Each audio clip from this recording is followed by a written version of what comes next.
बिस्मिल्लाहिर्रहमानिर्रहीम। अस्सलामु अलैकुम। हज़रत अब्दुल्ला बिन अब्बास रज़ियल्लाहु तआला अन्हु ने इरशाद फरमाया कि बेशक अल्लाह पाक ने आदम को जुमा के दिन असर के बाद पैदा फरमाया और आपको अदीमुल अर्ज़ यानी ज़ाहिरी ज़मीन की मिट्टी की एक मुट्ठी से पैदा फरमाया, इसलिए आपको आदम कहते हैं और आपकी आदम औलाद को आदमी यानी आदम वाला कहा जाता है। हज़रत आदम अलैहिस्सलाम का मुबारक ख़मीर जिस मिट्टी से तैयार किया गया, इससे बच जाने वाली मिट्टी शरीफ से खजूर का दरख्त बनाया गया। जैसा कि हज़रत मौला अली शेर खुदा सलामुल्लाह अलैहि ने बयान फरमाते हैं कि हुज़ूर अकरम सल्लल्लाहु अलैहि वसल्लम ने इरशाद फरमाया कि खजूर का एहतराम करो क्योंकि ये तुम्हारे वालिद हज़रत आदम अलैहिस्सलाम की बची हुई मिट्टी से पैदा की गई है। एक और रवायत में है खजूर, अनार और अंगूर को हज़रत आदम अलैहिस्सलाम की बची हुई मिट्टी से पैदा किया गया है। अल्लाह पाक ने हज़रत आदम अलैहिस्सलाम को बग़ैर माँ बाप के मिट्टी से पैदा फरमाया। आपकी पैदाइश का वाक़या कुछ यूँ है कि अल्लाह पाक ने हज़रत इब्राहीम अलैहिस्सलाम को हुक्म दिया कि ज़मीन से एक मुट्ठी मिट्टी उठा कर लाओ। हज़रत इब्राहीम अलैहिस्सलाम ज़मीन से मुट्ठी मिट्टी उठानी चाहिए तो ज़मीन ने इसका हिसाब पूछा। आपने सारा वाक़या बयान फरमाया। इस पर ज़मीन कहने लगी, मैं खुदा की पनाह चाहती हूँ इस बात से कि मुझसे कुछ कम किया जाए या मेरी कोई चीज़ ख़राब की जाए। हज़रत इब्राहीम अलैहिस्सलाम मुट्ठी लिए वापस लौट गए और अर्ज़ करे, ऐ मेरे रब, ज़मीन ने तेरी पनाह मांगी है और मैंने तेरे नाम पाक से तेरी इज़्ज़त का अदब करते हुए वापस आ गया हूँ और उसे पनाह दे दी है। फिर अल्लाह पाक ने हज़रत मीकाईल अलैहिस्सलाम को भेजा, उन्होंने भी उसे पनाह दे दी और बारगाह इलाही में वही अर्ज़ की जो हज़रत जिब्राईल अलैहिस्सलाम ने की थी। फिर अल्लाह पाक ने हज़रत इसराफील अलैहिस्सलाम को भेजा तो वो भी इस तरह वापस आ गए और फिर हज़राईल अलैहिस्सलाम को भेजा। जब मिट्टी ने उनसे पनाह मांगी तो उन्होंने फरमाया, मैं इस बात से अल्लाह ताला की पनाह मांगता हूँ कि उसके हुक्म पर अमल किए बग़ैर वापस चला जाऊँ। चनाचा उन्होंने ज़मीन से मिट्टी ली तो अल्लाह पाक ने रूह कब्ज़ करने का काम भी उन्हीं के ज़िम्मे लगाया कि तुमने ही इस मिट्टी को ज़मीन से अलग किया है और तुम ही इसको मिलाना और इसके नाम मलिकुल मौत यानी मौत का फरिश्ता रखा गया।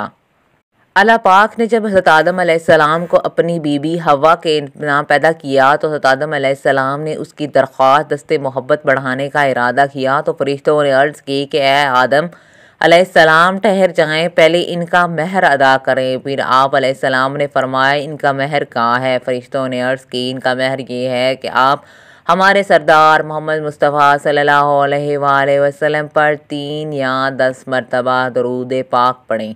चनाचा आप अलैहिस्सलाम ने दरूद पढ़ा और फरिश्तों की गवाही से आप अलैहिस्सलाम का हज़रत बीबी हवा से निकाह हो गया। इससे मालूम हुआ कि नबी करीम सल्लल्लाहु अलैहि वसल्लम हर मौजूद चीज़ के लिए वसीला हैं, यहाँ तक कि अपने वालिद हज़रत आदम अलैहिस्सलाम का भी वसीला हैं।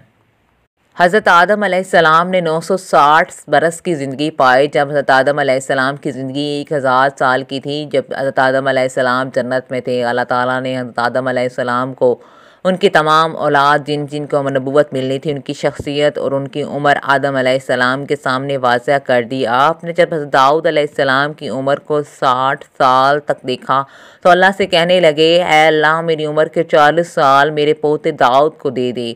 तो यूँ आपकी दुआ कबूल कर ली गई और अल्लाह ने हज़रत आदम अलैहिस्सलाम को 2 फ़र्ज़िंद अता फ़रमाए, हाबील और काबिल। लेकिन शैतान के वसवसे से हसद और नफ़रत ने जब काबिल के हाथों से हाबील को कत्ल करवा दिया तो हज़रत आदम अलैहिस्सलाम अंदर से टूट गए और बार बार अल्लाह ताला के दरबार में दुआ मांगने लगे। तो एक दिन अल्लाह ताला ने जिब्राईल को आदम अलैहिस्सलाम के पास भेजा और फरमाया, ए आदम, अल्लाह तुम्हें ऐसा बेटा देने वाला है जिसके निस्ब से अम्बिया, औलिया और ज़मीन तक पहुँचेंगे और इनका नाम शीश रखना। शीश का मतलब है अल्लाह का अता किया गया तोहफ़ा। और यूँ अल्लाह ने आदम की नस्ल को ज़मीन पर फैला दिया। और जब हज़रत आदम अलैहिस्सलाम का आखिरी वक्त आया तो आपने अपने बेटों से कहा, मेरा जन्नत के फल खाने को दिल कर रहा है। आपके बेटे जन्नत ज़मीन से जन्नत का फल ढूंढने जा रहे थे। अचानक से इनको फरिश्ते मिलने और कहने लगे, बनी आदम कहाँ जा रहे हो? उन्होंने कहा कि हम अपने बाबा आदम के लिए जन्नत के फल ढूंढ रहे हैं। इन फरिश्तों ने कहा, आ जाओ, हमारे बाबा चंद दिनों के मेहमान हैं। आपके तमाम फर्जंदान दौड़ते दौड़ते आप तक पहुंच गए। आदम अलैहिस्सलाम बिस्तर पर अल्लाह का जिक्र कर रहे हैं।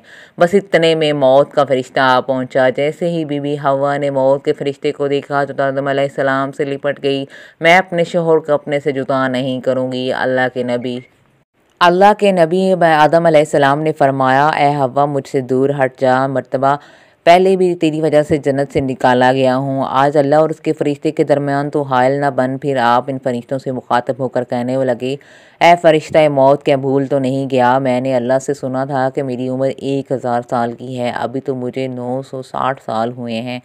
तो मालिकुल मौत ने अल्लाह के नबी आदम ने आपने फरमाया कि आपकी उम्र के 40 साल आपके पोते दाऊद अलैहिस्सलाम को दिए जाएं। बस आदम अलैहिस्सलाम की रूह कब्ज़ की गई, आपके गुस्ल फरिश्तों ने दिया और खुशबू की जन्नत से मुबारक लगाई गई। फिर आपकी नमाज जनाजा फरिश्तों ने जिब्राइल अलैहिस्सलाम के पीछे अदा की और ज़मीन खोद पर आपकी तदफीन